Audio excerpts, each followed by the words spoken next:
Hello neighbors, it's Brad here from eTrailer, and today we are taking a look and installing the Westin HDX brush guard on a 2025 Chevy Silverado 2500. And this is a great addition to your truck, not only for a really heavy duty look and makes it really stand out from other trucks out on the road, but also this is definitely a good way to give yourself insurance out there on the road, whether you're hot-shotting, have an in-bed camper, and are really driving places far away from home like our neighbor today. He mentioned to me that if he's out in Alaska or Minnesota and hits a moose, a deer, or really anything, that's gonna cause some damage to the radiator and leave him stranded far away from home. Having a brush guard like this gives you a nice sense of security. That's not gonna be a problem anymore. And I wouldn't doubt that you could probably walk away unscathed. This is a really nice brush guard because it's custom fit to this truck. It really works well with the headlights. It's not really going to block a whole lot, and you still have this mesh up front. So that'll protect anything that wants to go through here, but still give you the airflow so you're not going to run into any overheating issues because it's blocked in front of the radiator. All the brackets really bolt up nice to factory spots, so there's no drilling required on this. It's all steel construction with a nice black powder coat finish. Now you can also get this in a chrome finish as well, so you can customize the look to your truck.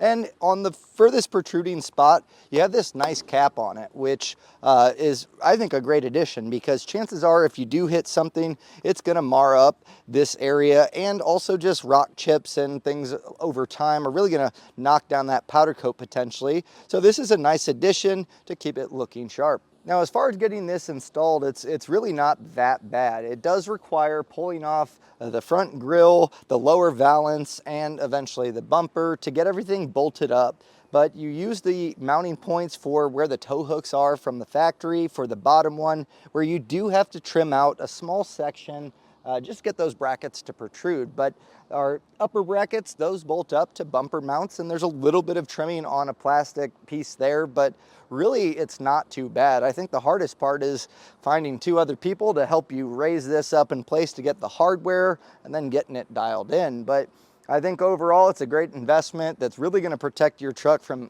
any front end impacts, whether it be animals or cows, other vehicles. But at the end of the day, it really is going to protect the front of the vehicle and keep you from getting stranded. So if this is something that you've been looking at, I highly recommend it. It looks great, and the installation not being that hard, I think is worthwhile. So if you're doing this at home, I'll walk you through step by step and show you exactly how to get it mounted up. But if you watch the video and decide, you know what, I just don't have the time, the place, the tools, or even the want to do it, I totally get it. But don't let that hinder you from getting the brush guard on your truck. So if that's the case, you can find someone close to you by using our dealer locator to get this installed for you.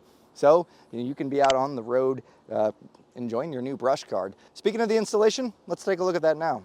Now, before we begin our installation, follow along with the instructions. They're fairly decent as far as kind of giving you the basic steps, but luckily for you, I've taken off fascias on trucks just like this, and so I'll give you some of the nuances as we go along to get it off. Also, have a place to keep all your hardware that we take off. It'll make reinstallation a lot easier. And also, if you've looked ahead in the instructions, you might have noticed that if you have a 25 like we have here today, it is going to be slightly different just as far as the trim.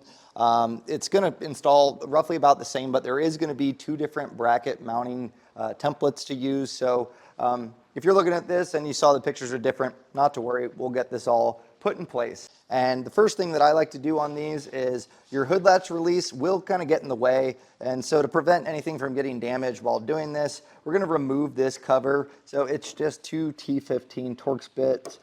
So we'll remove these, and then we can slide this out. Now we're going to remove the plastic push pins that go along the entire edge of our support here on our grill, and you'll notice there's a slot in there, so using a trim panel tool makes this nice and easy to pry up the center, and then you should be able to get the whole thing to pop out after that. A flathead screwdriver will also work, but yeah, go around the outside edge and we should be able to pull this up and set it aside. Now we're going to be taking off the bolts that are attaching the grill onto the core support here, so a 10mm socket will get these taken off. Now we're going to go to each of our wheel well liners, and there's going to be two T15 Torx screws, so we'll get those taken out. Next step is going to get our wheel well trim popped back, and it's just going to be a series of plastic clips. And a lot of times if you just pry on it from the bottom and just keep pressure along where it has a little bit of tension, you should be able to pop these out.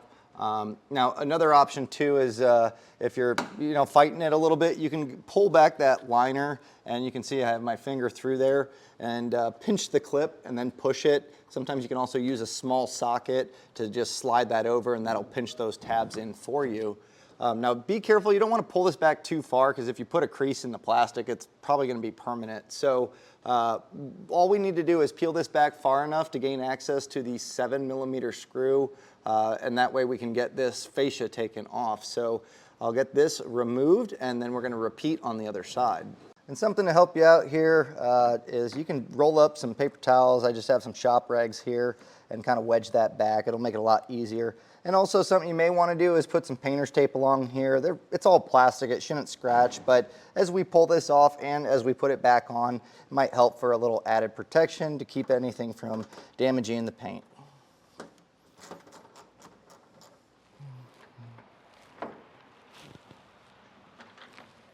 We're going to start peeling off the fascia.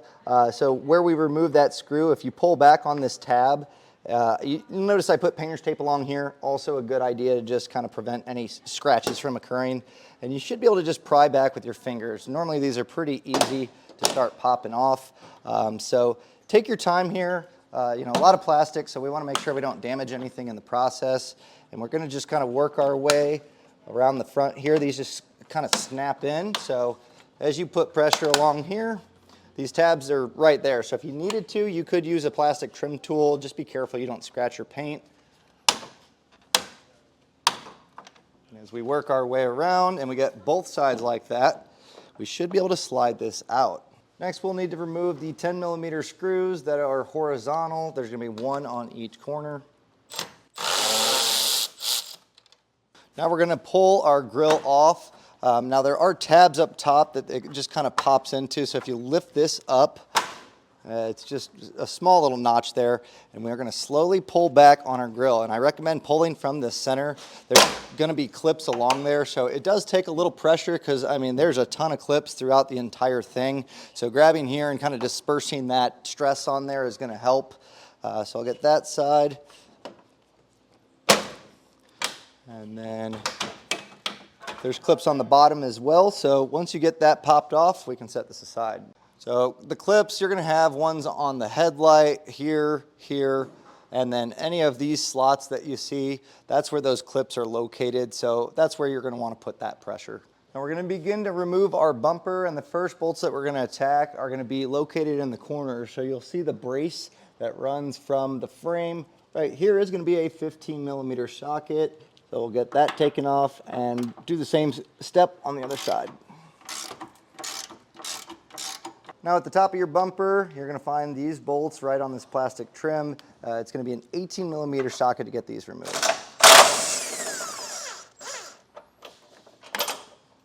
Now we're going to remove this plastic trim. This is going to give us a little bit more room to be able to get the bolts that are below this.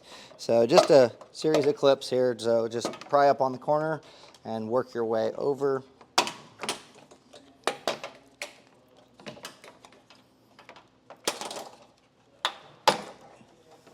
Now the next bolt, if you look where below that plastic trim was, there's the slight notch out here on the metal. Just go straight down, and that's going to be an 18mm socket to get that loosened up. And we're going to get ready to take our bumper off, but we do need to separate the electrical connection.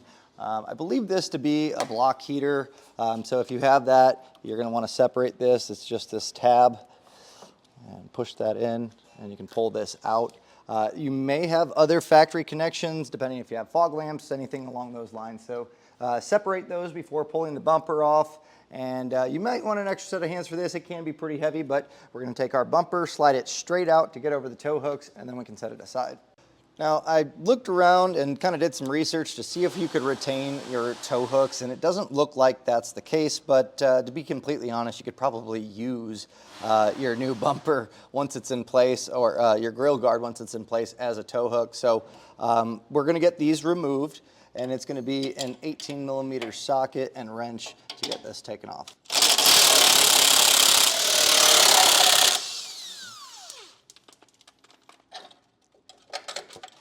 On our driver's side, working this directly, we want to grab the brackets that look like this, and they do put a D on here, so you'll know that that's the case. And also, if you haven't unwrapped them yet, they do have them in different colored bags, so good way to keep that organized. And the way that we're going to get this lined up is this outside edge. These two holes are going to go where that factory bolts were for our tow hooks. So what we'll do is get the long bolts and put a flat washer on here, and we'll pass this through, and that way it kind of holds that in place for now. And then on the other side, this is going to sandwich in place on that spot, and then this bottom part should sit nice and flush with the bottom hole. And there is a wire loom back there, just tuck that back, make sure you're not crushing it. And we'll finish up these top ones first with a flat washer, a split washer, and then a nut. And we're going to leave this loose because we're going to be doing some adjustment. So really we just want this to hold in place.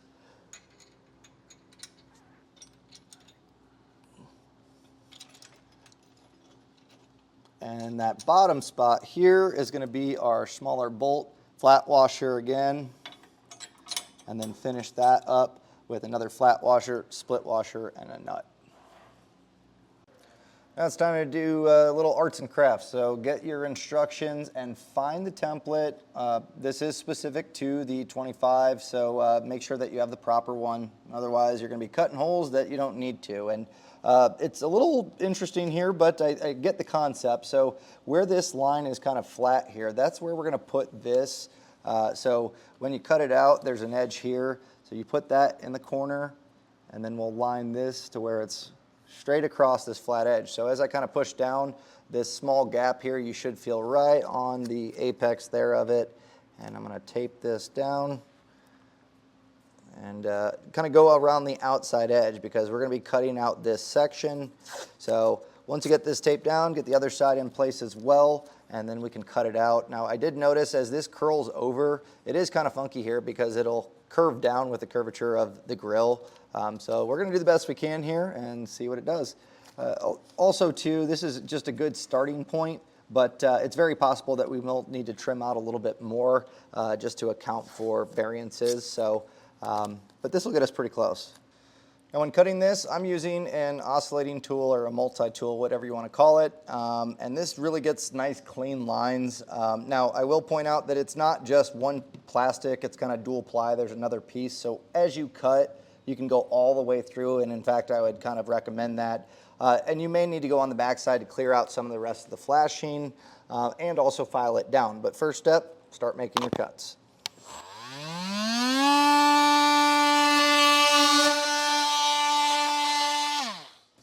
So I got that outer layer, and as I mentioned, here's that bottom part. So I'm going to go on the back side and cut that off nice and clean. And then, as I mentioned, take a file, go through, make this nice and clean. Now we may need to enlarge it, so you know, you don't have to worry too terribly much. But also, this is going to be, you know, that finishing product where it is worth spending that extra time to get this nice and clean.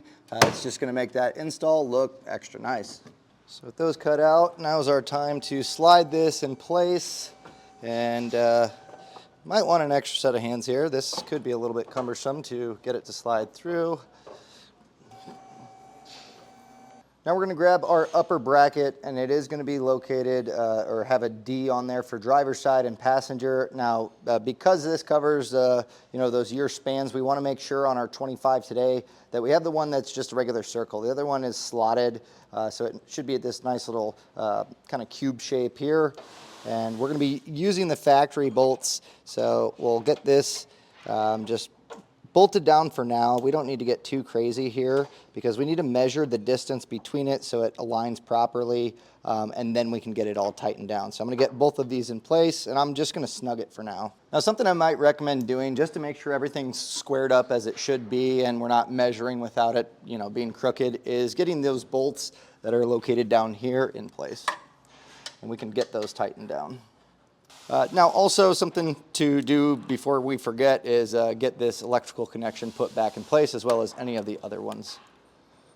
Now, before we get this fully tightened down, I did snug it, and you can still move these if you put a little bit of force on them, and that's what we're looking for, because we need to measure, it says between the brackets, but also in the instructions it's from the center to the outside edge, but we're looking for 42.25.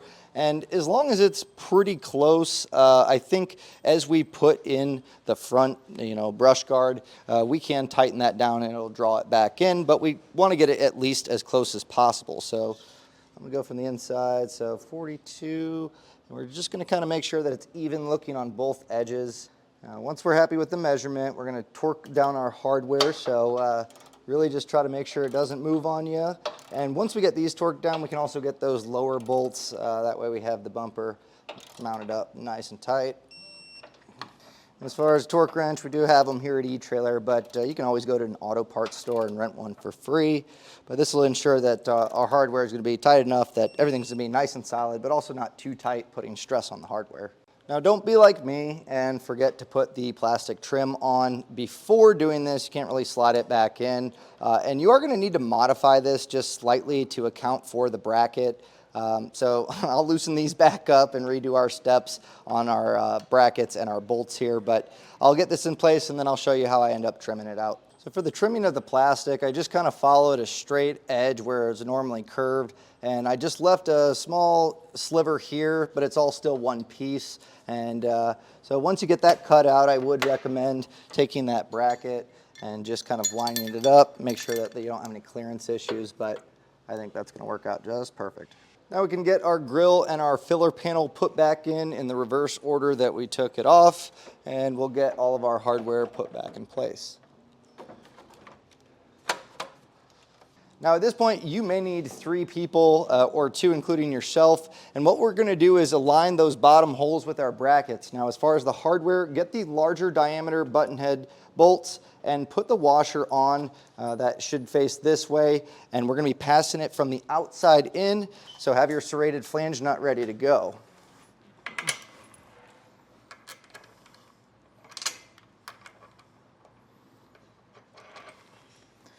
And if you can get 2 of them on the bottom, that should keep it in place.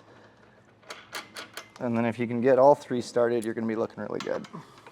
Now for your top one, we're going to grab the smaller bolt, same combo with that flat washer, and we'll feed this up and get this in place as well.